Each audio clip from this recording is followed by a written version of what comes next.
I'm Rick Maddison for Kelowna Now Live.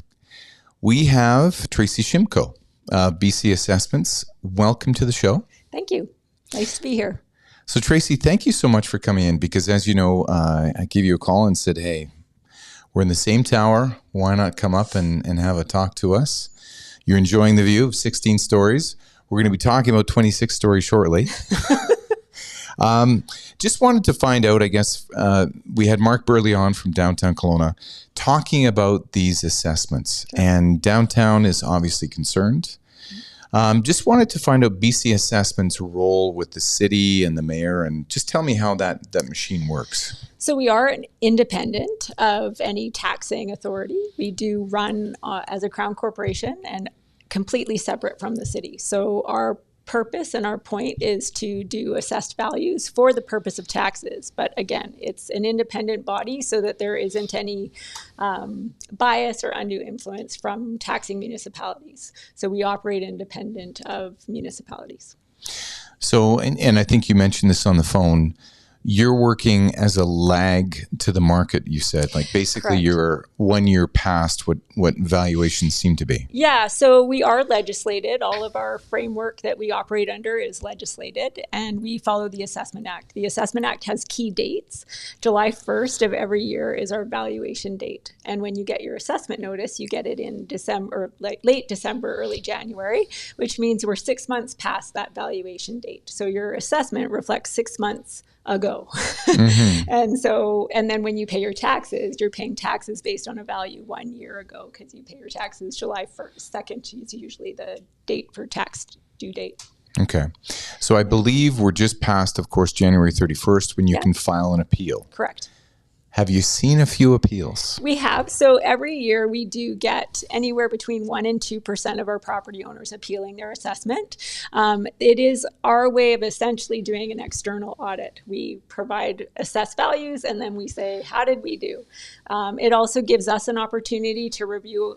We do extensive auditing before we close the roll, but then after the roll is closed, the assessment roll is closed, we publicize it and say this is the result, and we have the ability to make changes or corrections if we find any errors during that January to mid-March period. So that's essentially the January period is for people to appeal, and then those appeals are heard through what's called a property assessment review panel. And those panels sit between February 1st and March 15th. And that's an independent tribunal. So there's a 3-member panel, and property owners that phone us, and if we say, no, our value seems correct, we've got these sales, this is what the market value is. And if the property owner says, no, you're wrong, they have the ability to appeal in front of a panel and plead their evaluation in front of that panel. That panel then makes a decision, and they're also not in any relation to BC Assessment, so they act independent as well. And they're not appointed by BC Assessment either, so they are an independent body. And then we present our evidence, and the panel decides where the values should be. So who is on the panel? So the panels are they're selected by the Ministry of Finance, and they could be members of the community. So I'm not sure what the application process is, but they typically are members of your community. So it could be, a retired fire chief or a police officer or a teacher or a lawyer. They put their name forward and sit on the panel. Okay. So I gather many appeals. So let's just say on and let's give the viewers an idea of which areas would be, I guess, of concern, of which I've heard. Okay. I believe St. Paul. I've heard Doyle. I've heard Lawrence. Okay. And were those some of the areas that you've seen as far as areas of concern? Well, I wouldn't say they're areas of concern in terms of valuation. More so, we've seen for the city of Kelowna, we have seen an uptick in appeals by about 20%. So it's a substantially more than what we would normally have, but it is fairly dispersed throughout the city. But the issues that we are seeing throughout the city are fairly consistent. So, but there are a couple things that are going on. So our assessments are always reflective of market value. So that's ultimately what we're doing, is a market valuation approach and we do it annually. So unlike some jurisdictions, BC Assessment and British Columbia has an annual assessment role, which is really to the advantage of many British Columbians because they can see their values either increase or decrease as the market changes. And so what we saw in Kelowna was a couple of things that were taking effect. One was in 2022, we had a zoning bylaw update and an OCP update. So that changed densities in some of the areas, but in other areas like the downtown area where density was always a factor, we saw substantial market activity where people were paying for that density, whereas we potentially in the past didn't see that dramatic of a value for that density. And now that's what we're seeing, is that people really want that density and they're starting to buy properties in order to be able to redevelop certain parcels. Mm-hmm. So I think there was two areas. One was 275 Leon Avenue and then 525 Doyle, which were, I guess, indicators of the market back in 2022. So those were two purchases, and one could make the argument that one was an institutional, in other words, the City of Kelowna purchase, and another one was based on the UBCO campus downtown. So those are two indicators, I guess. Is that enough to determine an assessment for evaluations? We do look to a few years because commercial properties, we don't have robust sales like we do with residential properties. So with residential properties, we could have hundreds in a year, whereas with commercial properties, we have tens in a year. Yeah. So we do go back a few years. It wouldn't be uncommon for us to look at a 3-year period and say, okay, over this 3 years, if we're time adjusting for market movement, what would those sales also indicate if they were to have sold this past July? And then we say, okay, that is a trend that we can say, yes, this is actually what's happening, and then we can set the values and be quite confident with where we're at with those values. And that's what we continually do each year. So that's when we do that annual assessment roll. As we see listings come up, as we see sales transact, we're constantly looking to say, okay, so what's happening now? Is that just a one-off, or is that actually what's moving? Is that the way the market is moving? So we're constantly doing that analysis piece so that we are reflecting values accurately. Okay. So, and based on that, if we have a 20% surge in appeals, and we have two sales, and again, we see this independent tribunal, if they overturn, say, an assessment and say, you know what, it's not this value, it's this value, is that for similar properties, would they get the same, judgment, I guess, on their assessment? It depends on the reasoning behind the reduction. So if a property owner comes in and says, well, the reason that my property isn't worth as much is because I have, I'll use something that's very dramatic, like contamination, or I have an unusable portion because I have a very steep slope and they're not accounting for that. That wouldn't be applied to every property in the area because it's unique to that specific site. Sure. But if they could direct us to reassess an area. But typically, when it gets to the panel area, we're pretty comfortable with our value. And so we are saying we didn't make a mistake. This is where the values were as of July 1st, and we will support that value. Right.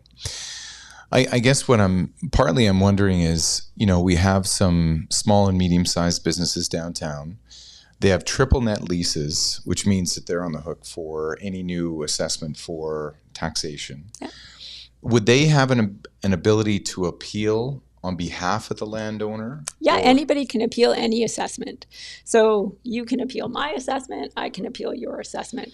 In that instance, they are appealing as a third party, so they don't have the same access to private information that a property owner would have. But yes, they could appeal the assessment. Okay.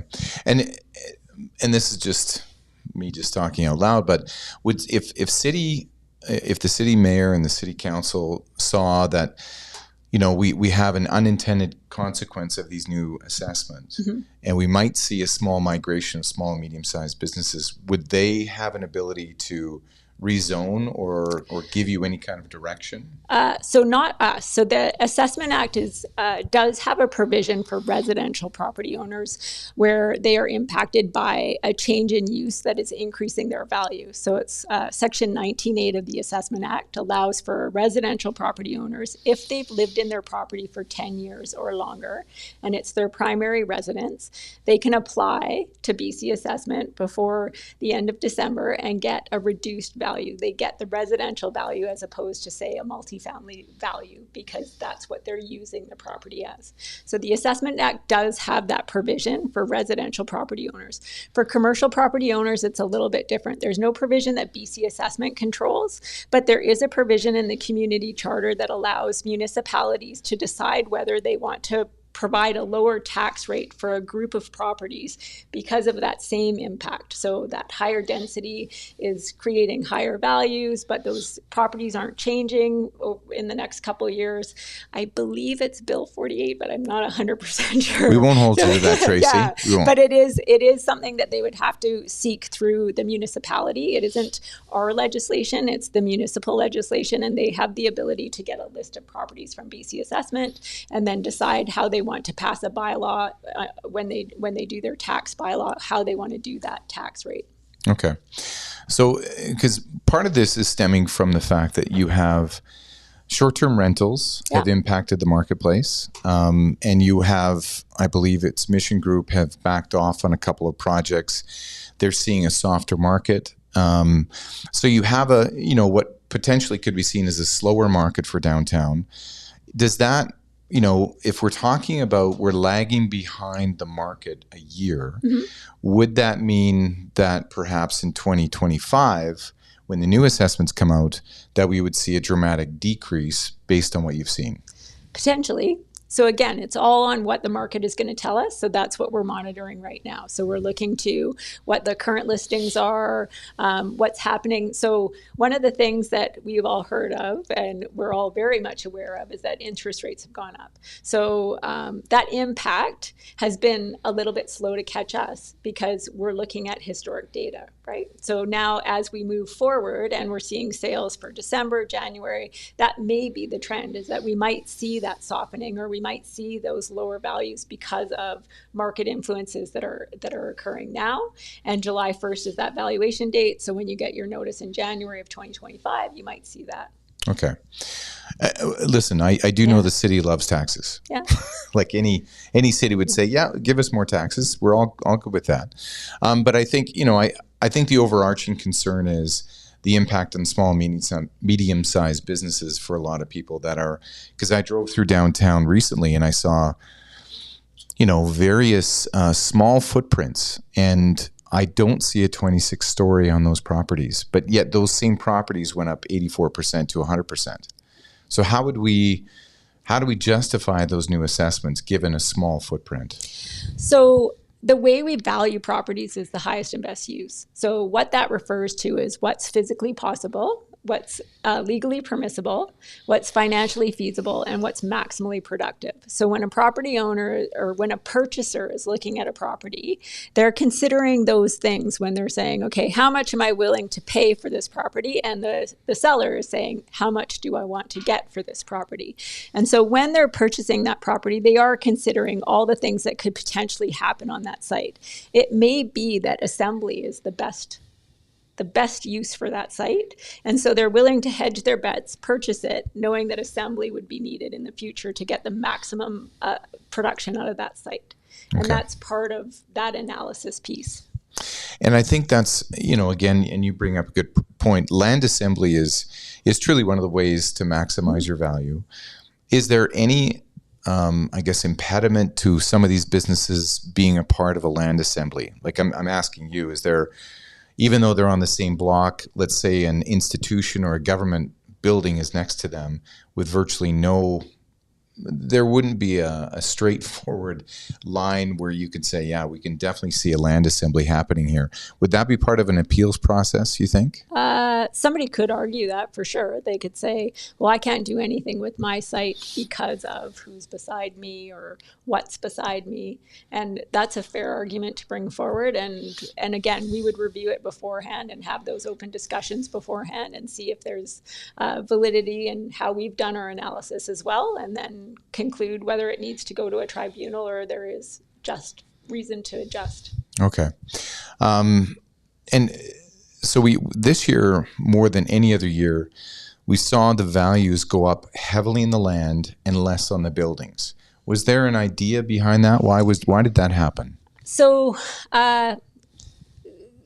it is overall value, which is what we're concerned about. But typically when we see this large shift in land to building ratio, where the building holds very little value, it means that the overall value of the site is all in the land. So essentially the property is really being valued for that land, and the buildings are just a small contributory part for the holding period until it is redeveloped. Okay. So in other words, could be a straw hut, wouldn't matter. It's just all in the land. Yeah.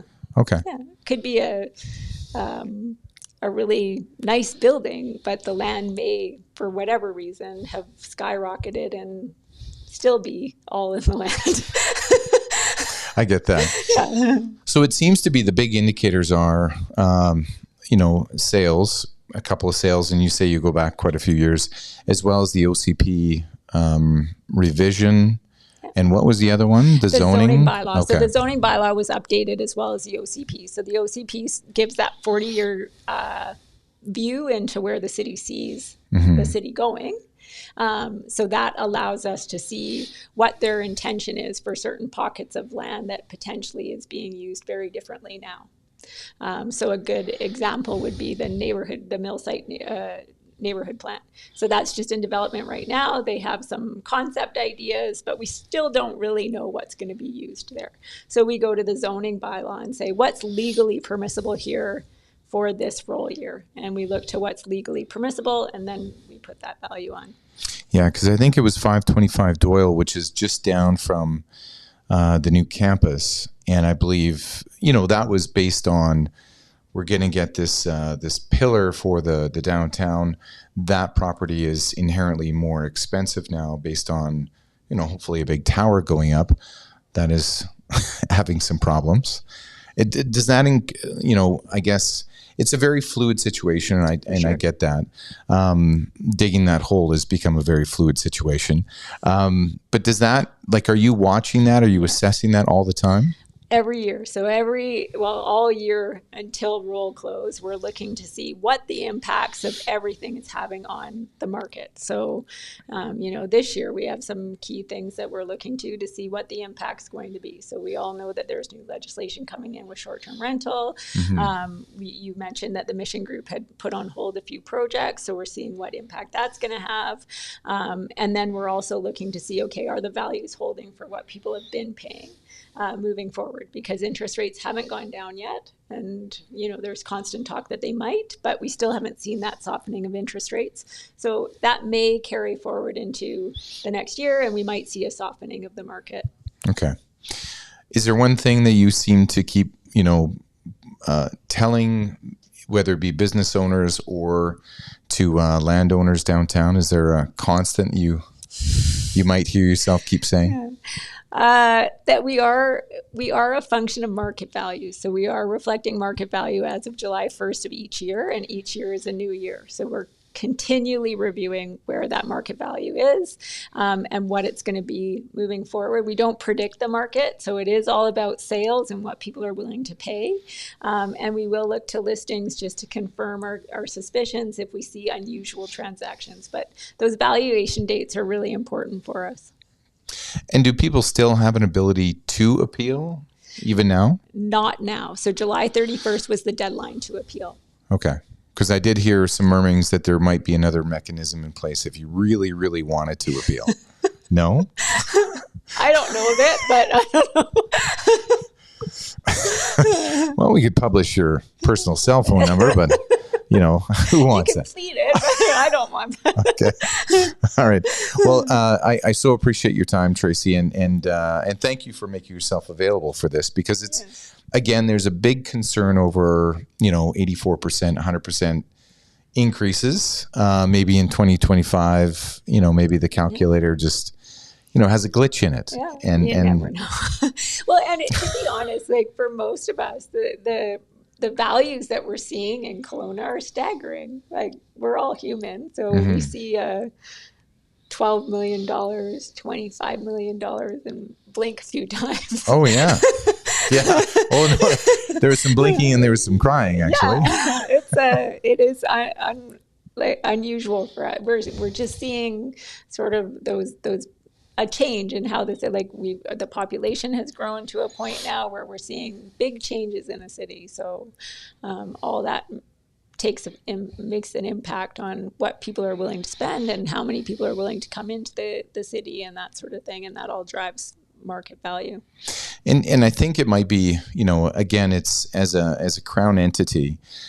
Sometimes I think there is a little bit of I think a second look needs to be taken for potential land assembly or potential 26 stories, because I think a lot of these businesses won't realize that value unless they have an application for development come through. So a lot of them are holding on to these small and medium-sized businesses, and they're going, we're never going to see these values because we're going to hold on to them until, it's no longer equitable to do so, or a death in the family or what have you. But I think that's part of the machine that I think a lot of people have concern with, is you can't realize those values until something happens. And I think a lot of them are going, we're not going to do anything unless we're forced to do something. And do you agree, disagree with that kind of, I guess, idea that you can't realize a value until you part of a land assembly or your footprint is big enough for 26 stories? Well, each person is different on how they approach investment and their own personal wealth. And so I think that's something that I can't really answer because I'm not in that situation. So, and it's understandable what they're saying, but I also understand the other side of it. So I'm neutral. We got Switzerland over here. Okay. All right. Tracy Shimko of BC Assessment, thank you so much for coming in. I appreciate it. My pleasure.